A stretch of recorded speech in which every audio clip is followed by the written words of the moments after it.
गुरुर्ब्रह्मा गुरुर्विष्णू गुरुर्देव महेश्वरा गुरुः साक्षात् परब्रह्म तस्मै श्री गुरुवे नमः. मला वाटते अंतरी त्वावसावे तुझ्या दासबोधासी त्वा बोध व्हावे. अपत्यापरी पाववी प्रेमग्रासा महाराजया सद्गुरु रामदासा.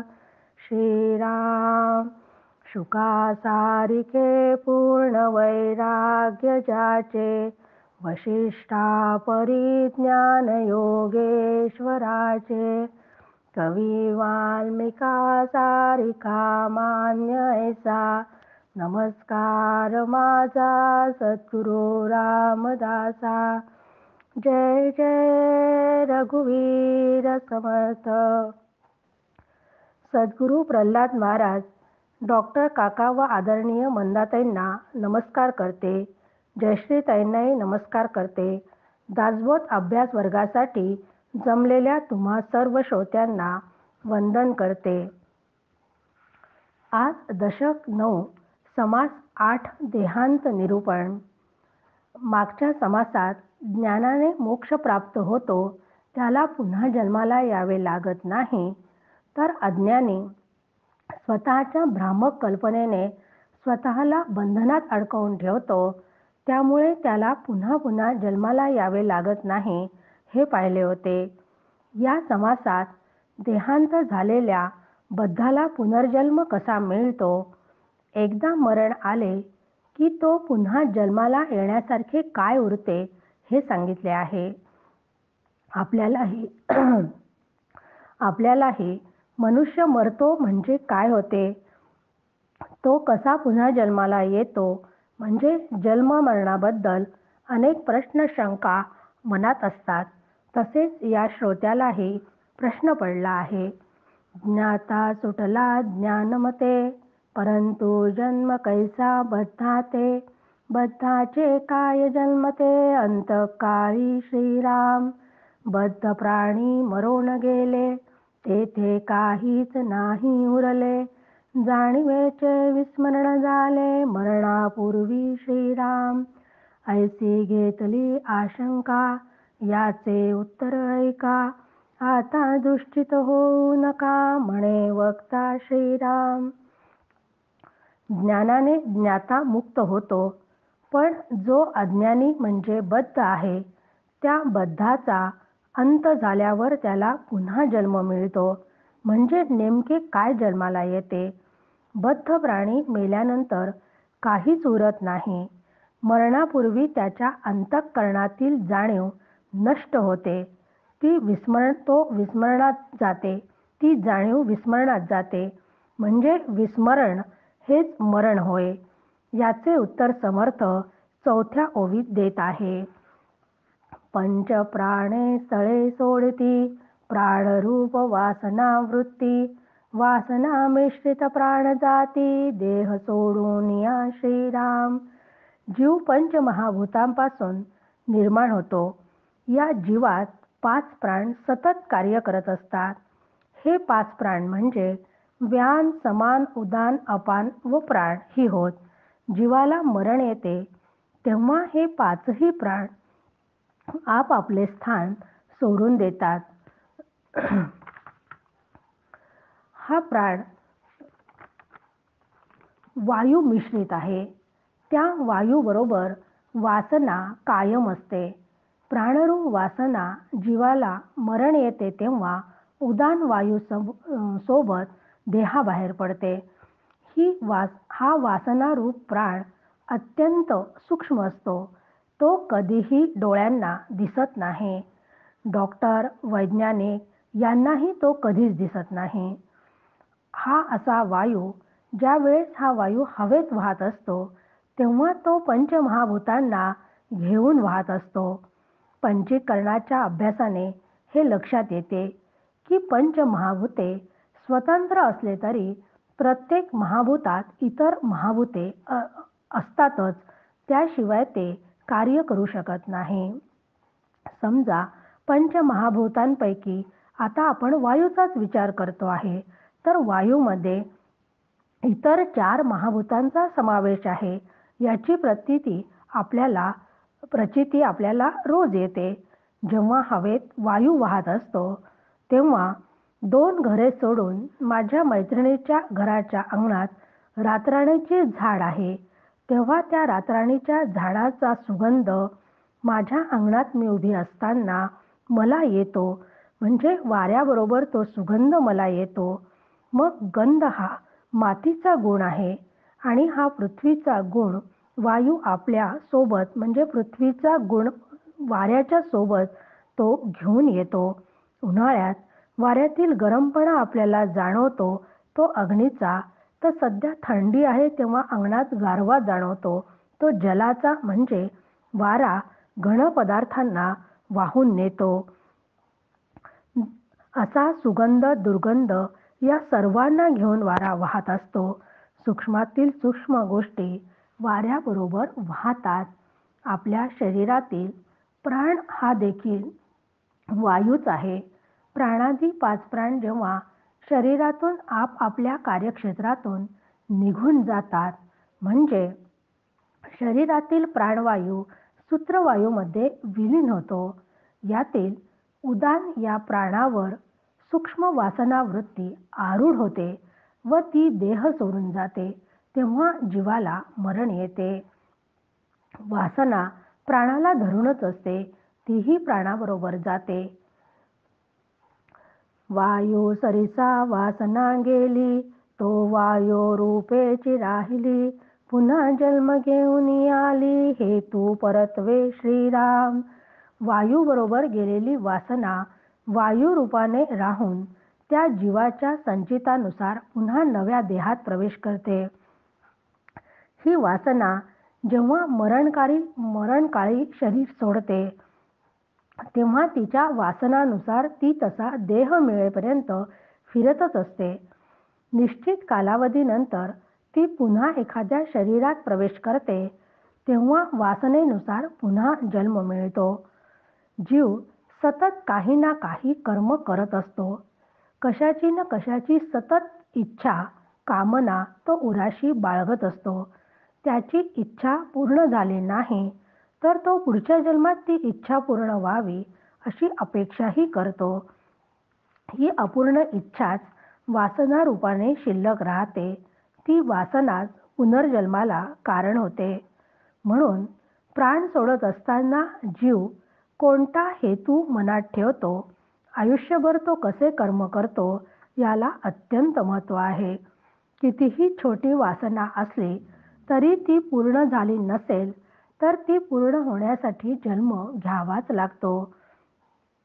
समजा एखादी व्यक्ती चालू जन्मात गरीब आहे, तिच्याजवळ फारसा पैसा नाही आहे, ती छोट्याशा झोपडीत राहते, पण तो जर सतत मला मोठ्या बंगल्यात राहायला मिळाले पाहिजे, 4 चाकी गाडी माझ्याजवळ असावी अशी इच्छा मनात धरत असेल आणि ही इच्छा मनात धरून त्याप्रमाणे योग्य प्रयत्न करत नसेल, चालू जन्मामध्ये तो सत्कर्म करत नसेल, संत संगती त्याला कधी नसेल, तर मग त्याला मनुष्य जन्म मिळणे पण कठीण असते. पण त्याच्या अंतर्मनामध्ये ही वासना तर निर्माण झालेली आहे की मला बंगल्यात राहायला मिळायला पाहिजे, माझ्याजवळ 4 चाकी गाडी असायला पाहिजे. तेव्हा मग अशी व्यक्ती मरण पावल्यानंतर त्याची इच्छा तर त्याने इच्छा केली आहे ती तर ईश्वर त्याची पूर्ण करणार आहे. पण मनुष्य देह देण्याइतके त्या व्यक्तीचे पुण्य पण नव्हते. मग ईश्वर काय करतो? ईश्वर त्याला एखाद्या कुत्र्याचा जन्म देतो आणि कुत्र्याचा जन्म दिल्यानंतर तो एखाद्या श्रीमंत मोठ्या बंगल्यात राहणाऱ्या व्यक्ती त्या कुत्र्याला पाळते. तो श्रीमंत व्यक्ती स्वतःच्या गाडीमधून त्या कुत्र्याला फिरवत असते. म्हणजे वासनेचा रेटा इतका जबरदस्त असतो की त्याची इच्छा अशा पद्धतीने ईश्वर पूर्ण करतो. म्हणून गीता सांगते की नेहमी कर्म करत असताना ते निष्काम करावे, कुठलीही इच्छा न धरता कर्म कर असे सांगते. इच्छा जर करायचीच असेल तर ती परमार्थ मार्गाकडे नेणारी, स्वतःची उन्नती करणारी अशी असावी.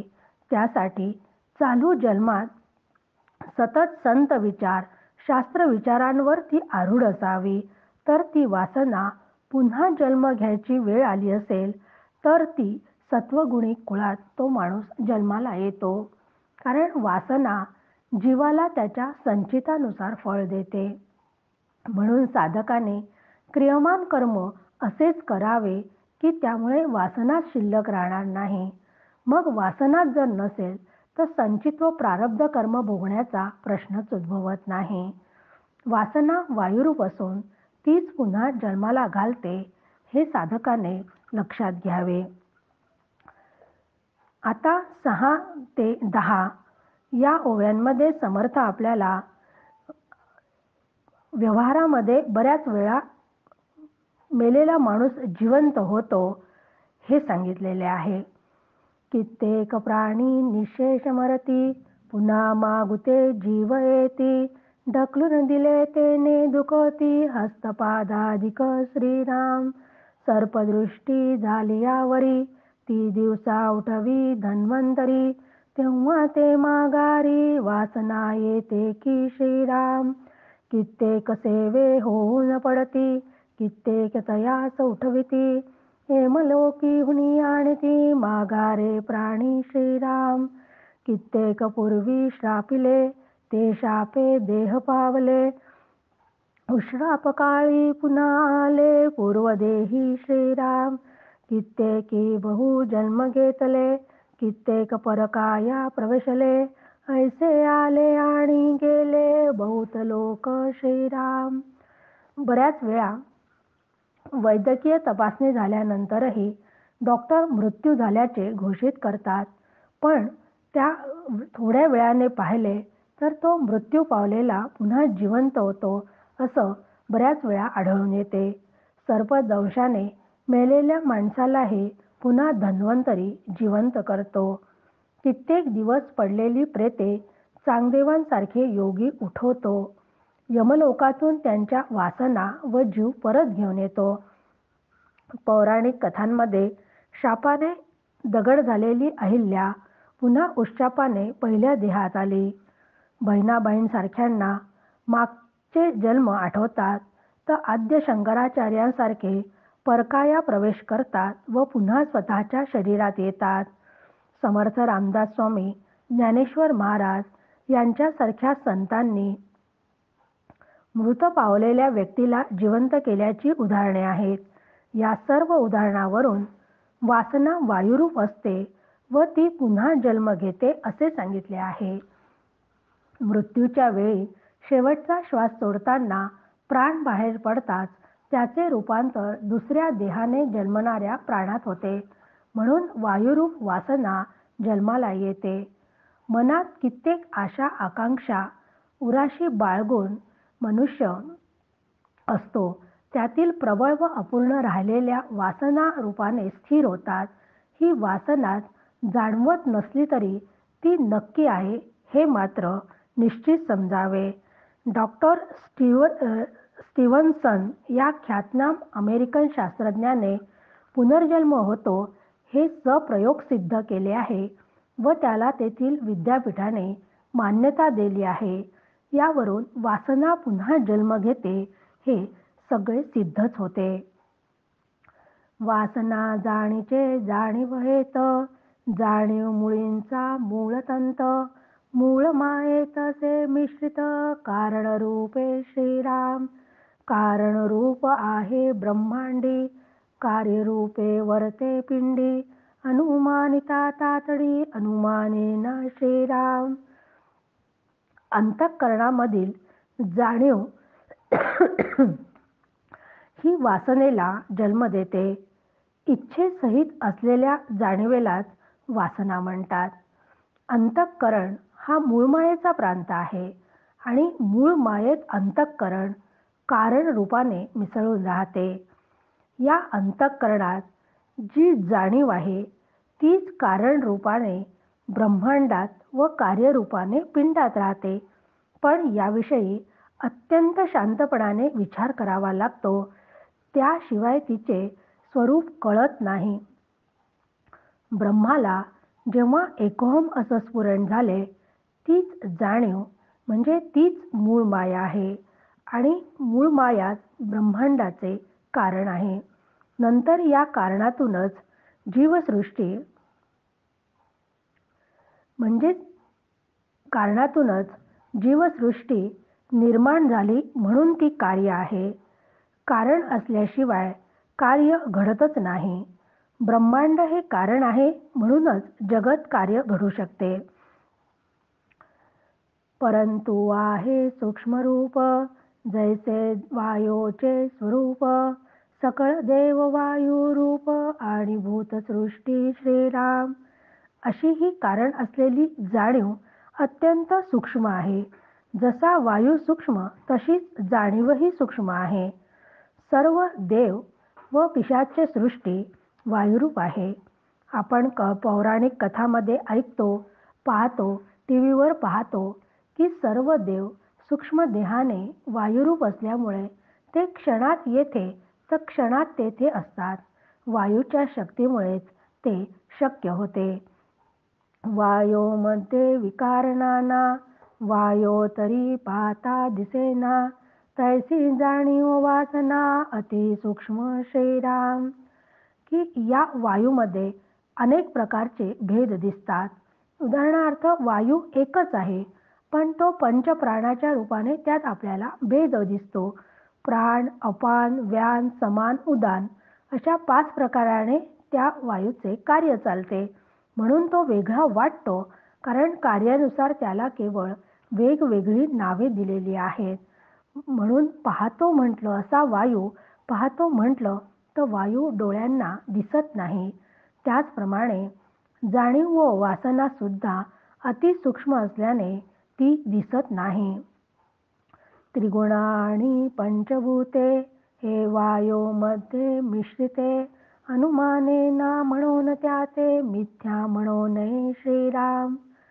3 गुण व पंचमहाभूते यांच्यात वायू सुप्त रूपाने राहतो. तो डोळ्यांना दिसत नाही. त्याच्या अनुमानाने तर्काने त्याला जाणण्याचा प्रयत्न केला तर तो जाणता येत नाही. म्हणून त्याचे अस्तित्व नाकारता येत नाही. सहज वायो चाले तरी सुगंध दुर्गंध कळो आले, उष्ण शीतळ तप्त निवाले प्रत्यक्ष प्राणी श्रीराम. आता 18 पासून तर 25व्या ओवीपर्यंत वासना वायुरूप होऊन कोठे कोठे कसा कसा प्रवेश करून व देह धारण करून काय काय घडते याचे वर्णन केलेले आहे. कारण वायूच्या अस्तित्वामुळेच आपल्याला सुगंध व दुर्गंध कळतात. गरम वारा वाहू लागला की माणसाचे शरीर तापते, थंड वाऱ्याने ते गार पडते असा प्रत्यक्ष अनुभव आपल्याला नेहमीच येत असतो. हे सगळं वायूमुळे होते. वायूचेनी मेघ ओळती, वायोचेनी नक्षत्रे चालती, सकळ सृष्टीची वर्तती गती, सकळ तो वायो श्रीराम. की अशा या वाऱ्यामुळे म्हणजे वायुरूप वाऱ्याने च्या शक्तीने ढग जमा होतात किंवा पांगतात. पावसाळ्यात आपण म्हणतो ना, अरे आता असं इतकं वाटलं की आता पाऊस येईल, पण वारा सुटल्याबरोबर ते ढग निघून जातात. वायुरूप शक्तीनेच म्हणजे गुरुत्वाकर्षण शक्तीनेच नक्षत्रे त्यांच्या कक्षेत फिरत असतात व त्याच शक्तीने या पृथ्वीचे सर्व व्यवहार चालतात. त्या शक्तीमुळे उत्पत्ती स्थिती लय होतात. ही शक्तीच हे वायूचे स्वरूप आहे. वायुरूपे देवते भूते, अंगी भरती अकस्माते, विध केलिया प्रेते सावध होती श्रीराम. की या अशा वायूमुळेच देवता व पिशाचे अचानक माणसाला झडपतात. संजीवनी मंत्रांसारख्या विधीने प्रेतही जिवंत होतात. असा हा अंगात भरलेला वायू कधी एकट्याने किंवा स्वतंत्रपणे देहापासून कधीच अलग राहत नाही. एखाद्या देहात शिरून तो खूप हट्टीपणाने जर एखादी गोष्ट आपली पूर्ण झाली नसेल तर तो त्या देहात राहूनच म्हणतो, या जन्मात नाही तर मी पुढच्या जन्मामध्ये मी हे पूर्ण करीन. अशा जिद्दीने अनेक लोक पुन्हा जन्माला येतात. राहणे ब्राह्मण संबंध जाती, राहणे ठेवणी सापडती, नाना गुंतले उगवती, प्रत्यक्ष राहणे श्रीराम. की रहाण नावाच्या मंत्रयुक्त विधेने अंगात असलेले ब्रह्मसंबंध निघून जातात, उभिगत धन सापडते, प्रापंचिक अडचणी आणि गुंतागुंतीच्या समस्या दूर होतात. ऐसा वायोचा विकार, येवंचे कळेना विस्तार, सकळ काही चराचर, वायोमुळे श्रीराम. वायूचे असे कार्य खूप अनेक प्रकारांनी चालतात, म्हणून त्याच्या विकारांचा म्हणजे कार्यरूप भेद त्याचा अंदाजच लागत नाही. सर्व चर आणि अचर सृष्टी ही वायुशक्तीच सृष्टीला आधार आहे. वायो स्तब्ध रूपे सृष्टी धरता, वायू चंचल रूपे सृष्टी करता, न कळे तरी विचारी प्रवर्ता, म्हणजे कळे श्रीराम. की असा हा वायू मूळ मायेमध्ये जेव्हा लीन होतो म्हणजे स्तब्ध होऊन पडतो, तेव्हा त्यात बीज रूपाने सृष्टी राहते. ती जेव्हा प्रगट होते म्हणजे क्रियाशील होते, तेव्हा ती सृष्टीला उत्पन्न करते. हे लक्षात येण्यासाठी मात्र शास्त्रानुसारी विचार करावा लागतो. मुळापासून शेवटवरी वायोची सकळ काही करी, वायो वेगळे कर्तृत्व चतुरी, मज निरोपावे श्रीराम. मूळ मायेच्या अतिसूक्ष्म अस्तित्वापासून म्हणजे पृथ्वीच्या स्थूल अस्तित्वापर्यंत शेवटच्या, कारण पंचमहाभूतामध्ये पृथ्वी शेवटची आहे, म्हणून मूळ मायेच्या अतिसूक्ष्म अस्तित्वापासून तर पृथ्वीपर्यंतच्या अस्तित्वापर्यंत सगळं कर्तव्य जे आहे, कर्तृत्व जे आहे, ते सगळं वायूचं आहे. कोणाही विद्वानाला याहून वेगळा करता दिसत असेल तर त्याने मला अवश्य सांगावा, असं समर्थ या ओवीत म्हणतात. कारण या वायूशिवाय दुसरं कर्तृत्व कोणाचंच नाही. जाणीव रूप मूळ माया, जाणीव जाते आपुल्या ठाया, गुप्त होऊन या विश्वी वर्ते श्रीराम. कोठे गुप्त कोठे प्रगटे, तै जैसे जीवन उफाळे आटे, पुढे मागुता ओगलोटे भूमंडळी श्रीराम. तैसाच वायो मध्ये जाणीव प्रकार, उमटे आटे निरंतर, कोठे विकारे कोठे समीर, उगाच वाजे श्रीराम. की जाणीव म्हणजे अहम हे मूळ मायेचं स्वरूप आहे. मग सृष्टी निर्माण होताना ती जाणीव या सृष्टीत शिरते म्हणजे ती प्रगट होते व सृष्टीचा लय झाल्यावर स्वतःच्या मूळ स्वरूपात पुन्हा ती गुप्त होते. मग अशी ही मूळ माया जीवात प्रगट होते, तर ती जडामध्ये अप्रगट असते. म्हणजे सृष्टीकाळी ती प्रगट असते आणि प्रलयकाली ती अप्रगट असते. म्हणजे उदाहरणार्थ, पृथ्वीवर पावसाळ्यात पाण्याचे लोट येताना दिसतात, तर उन्हाळ्यात त्या पाण्याचा मागमूसही राहत नाही. त्याचप्रमाणे वायूत जाणीव प्रगट होते किंवा ती गुप्त होऊन राहते, हे चक्र मात्र सतत चालू राहते. कोठे वायू अनेक प्रकाराने कार्य करतो, तर काही वेळा तो अगदी शांत असतो. वारी अंगावरून जाती, तेने हातपाय वाळती, वारा वाजता करपती, आली पिके श्रीराम. नाना रोगांची नाना वारी, पिंडी करीती पृथ्वीवरी, वीज कडाडी अंबरी, वायोमुळे श्रीराम.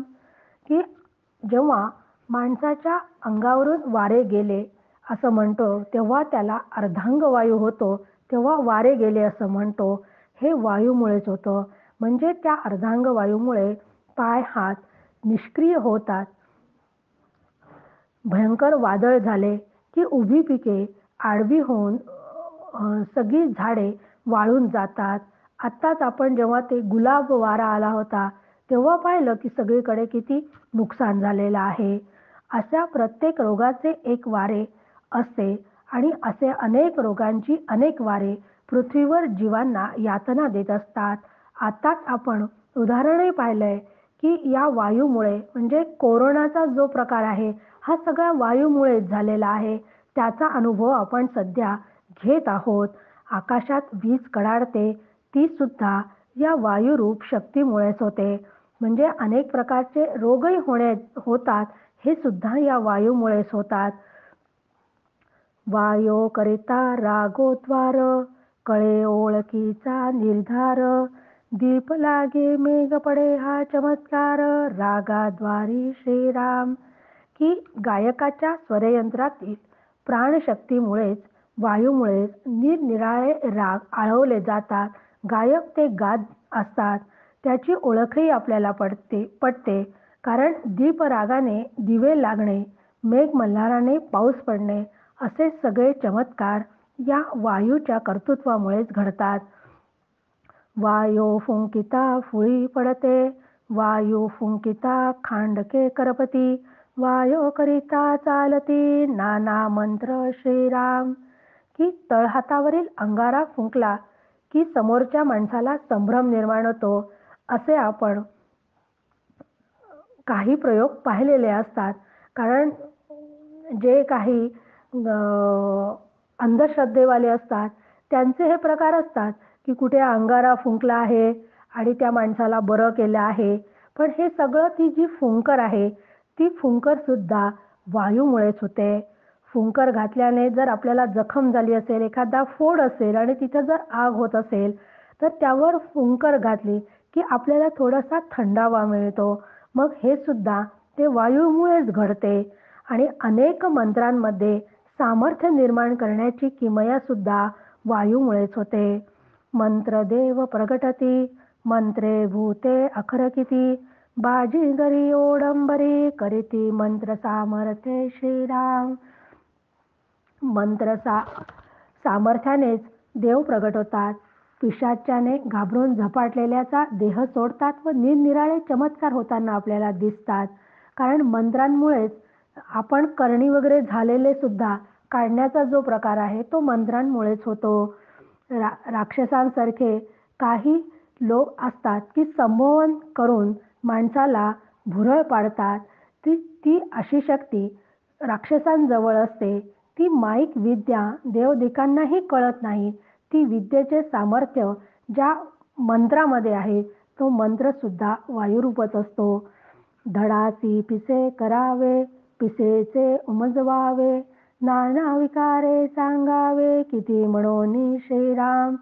शहाण्याला वेडे करणे, वेड्याला शहाणे करणे असे उलटसुलट प्रकारची वायुप्रेरित मंत्रविद्या किती म्हणून सांगावी.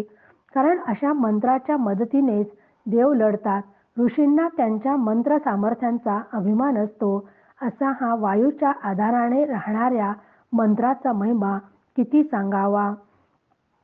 अशा मंत्र सामर्थ्याने पक्ष्यांना ओढून घेणे, उंदीर व पशूंना खिळवून ठेवणे, एखाद्या सर्पाला वगैरे जागेवरून उठू न देणे, असे एखाद्याला गुप्त धनसंपत्ती मिळवून देणे असे सगळे प्रकार या मंत्रांनी घडत असतात. आणि ही मंत्र ही सुद्धा त्या वायूची शक्ती आहे. शेवटच्या ओवीमध्ये समर्थ आपल्याला सांगतात की आता असो हा प्रश्न झाला, बद्धाचा जन्म प्रत्यया आला, मागील प्रश्न फिटला श्रोतयांचा श्रीराम. की आता समर्थ म्हणतात की इतके उदाहरणं देऊन मी वायूचं कर्तृत्व सांगितलं आहे म्हणून उदाहरणे देऊन सांगितले. मग बद्धाला जन्म कसा मिळतो याचे उत्तर तुम्हाला चांगलेच समजले असेल व श्रोत्यांची शंका दूर झाली असेल. आपली ही शंका आता जन्ममृत्यूबद्दलची दूर झाली असेल यात शंकाच नाही. जय जय रघुवीर समर्थ.